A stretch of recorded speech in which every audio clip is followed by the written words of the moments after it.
দ্বিতীয় বিয়ে করাটা কি কোনো খারাপ কাজ, হারাম কাজ?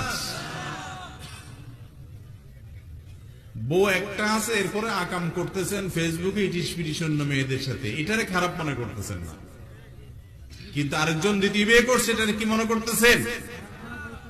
মনে রাখবেন, দ্বিতীয় বিয়ে করা এটা কোনো দোষের না। আমাদের সমাজের একটা বড় অংশ টোকাই, রংবাজ এবং সাধারণ কিছু মানুষ, যাদের মধ্যে আল্লাহ রসুলের ভয়, আল্লাহর ভয় নাই, কোরআন হাদিসের প্রতি মানার কোনো গুরুত্ব নাই, এরা দেখা যায় দুইটা তিনটা বিয়ে করে এক এক জায়গায় ফেলে রেখে চলে যায়, অমানুষের মতো আচরণ করে। তাদের কারণে আপনি একাধিক বিয়েকে খারাপ বলতে পারেন না। আল্লাহ রাব্বুল আলামিন যেটা আপনার জন্য অনুমোদন রেখেছেন, কোরআন যেটাকে জায়েজ বলেছে, ওইটাকে যদি খারাপ মনে করেন তাহলে আপনার ঈমান নিয়ে টানাটানি দেখা দিবে।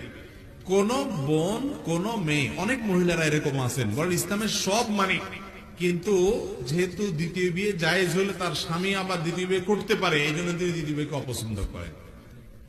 আমার বোন, এটার কারণে ঈমান হারা হয়ে যাওয়ার আশঙ্কা আছে। এটা হলো আল্লাহর বিরুদ্ধে বিদ্রোহ করা।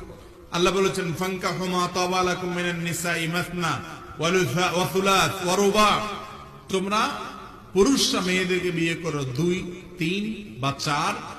একাধিক করলে যদি তোমরা ইনসাফ করতে বা সমতা বজায় রাখতে অক্ষম হও বা অপারগ হও, ভয় থাকে যে